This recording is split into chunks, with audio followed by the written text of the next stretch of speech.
Afrique du Sud, la justice a une fois encore renvoyé au 30 novembre le procès de Jacob Zuma, accusé de corruption dans un contrat d'armement, pour permettre à ses nouveaux avocats de s'informer du dossier. Au Mali, c'est ce vendredi que prend fin la campagne électorale pour le premier tour de la présidentielle du dimanche prochain. Les candidats en lice ont jeté leur dernière force dans la bataille pour allier les indécis à leur cause. Et puis, les Zimbabwéens se rendront également aux urnes lundi prochain pour élire leur nouveau président. À quelques jours du scrutin, les attentes des habitants de Harare sont nombreuses. On en parlera dans cette édition.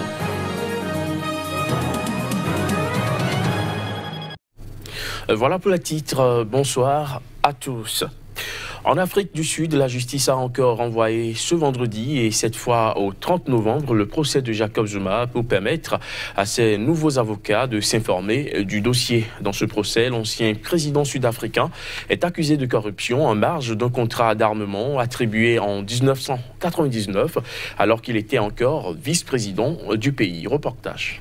Nouveau report du procès de l'ancien président sud-africain Jacob Zuma. Le dossier a été cette fois renvoyé au 30 novembre prochain par le tribunal de Pietermaritzburg où l'affaire avait été transférée. Ce nouveau renvoi vise à permettre à ces nouveaux avocats de s'informer du dossier. L'avocat historique de Jacob Zuma, Michael Huller, s'est récemment retiré du dossier en raison d'une polémique sur le remboursement des frais de justice de son client par l'État. Son nouveau défenseur a indiqué ce vendredi au tribunal qu'il entendait déposer une requête en annulation des poursuites contre Jacob Zuma, mais a sollicité un délai pour prendre connaissance de l'acte d'accusation.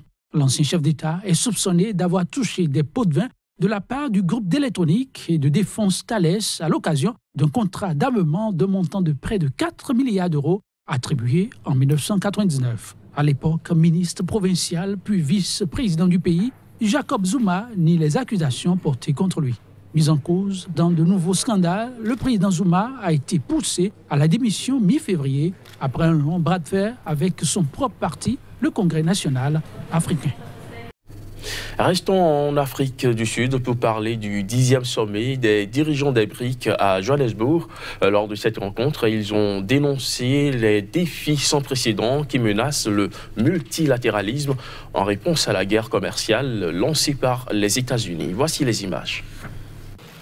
Les présidents russes, chinois, sud-africains, brésiliens et le premier ministre indien ont exprimé leur inquiétude sur les effets des mesures de politique macroéconomique prises dans certaines grandes économies avancées, notamment les États-Unis. C'était à Johannesburg au cours du sommet BRIC qui en est à sa 10e édition. Pour les dirigeants des BRIC, ces mesures peuvent causer une volatilité économique et financière dans les économies émergentes et avoir un impact sur leurs perspectives de croissance. Une guerre commerciale doit être rejetée parce qu'il n'y aura pas de vainqueur et l'hégémonie économique est encore plus répréhensible car elle saperait l'intérêt collectif de la communauté internationale. Ceux qui poursuivent cette cause ne feront que se faire du mal. L'unilatéralisme et le protectionnisme s'intensifient, portant un coup sévère au multilatéralisme et au régime commercial multilatéral.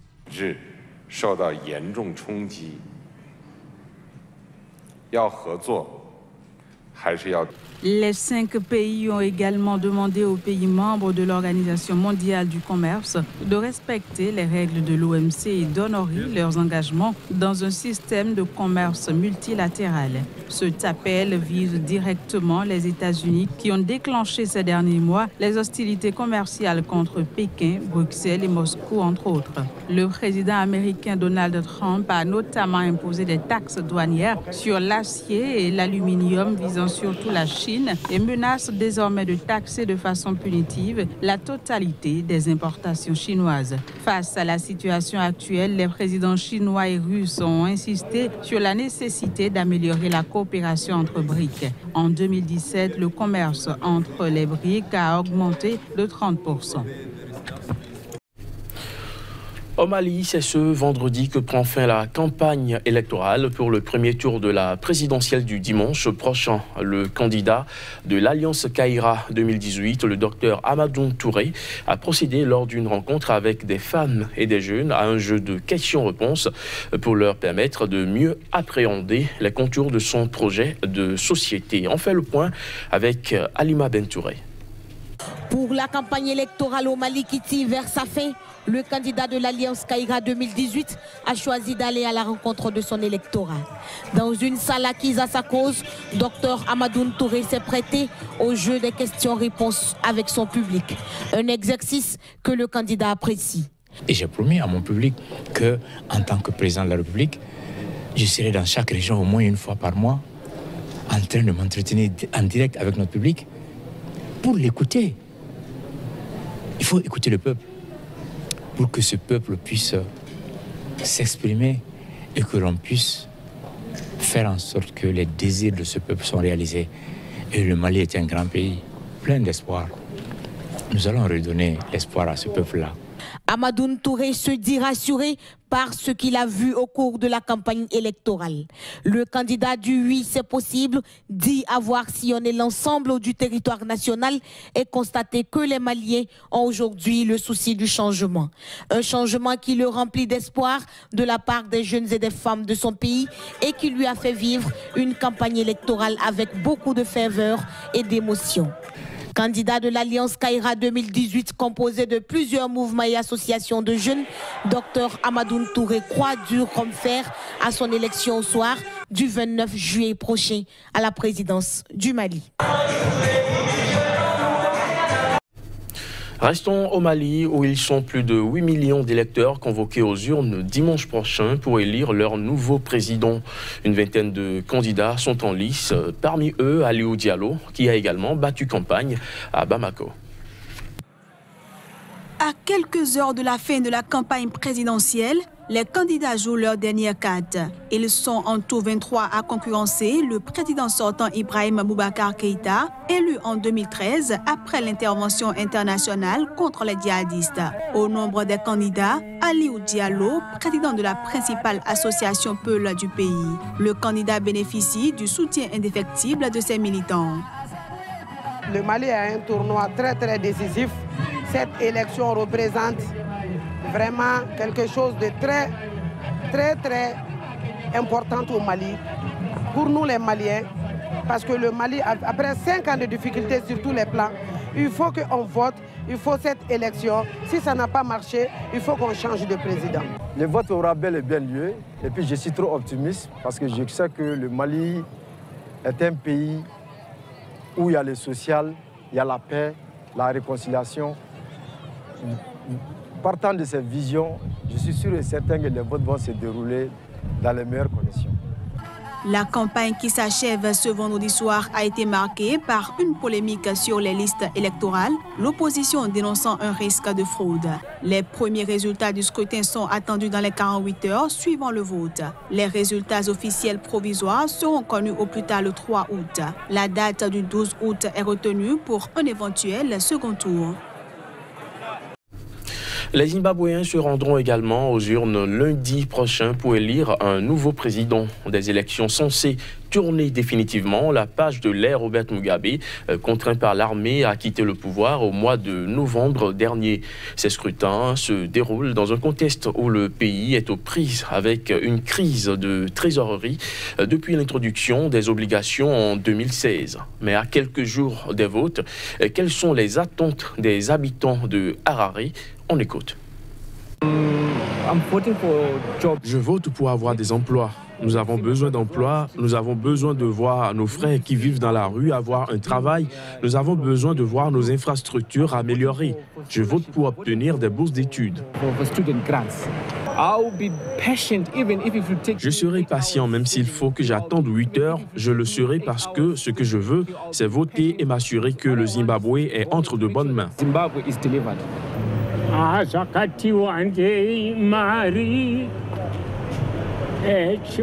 Il y a tant de choses que nous avons besoin de corriger. Nous avons besoin d'argent et d'une vie décente.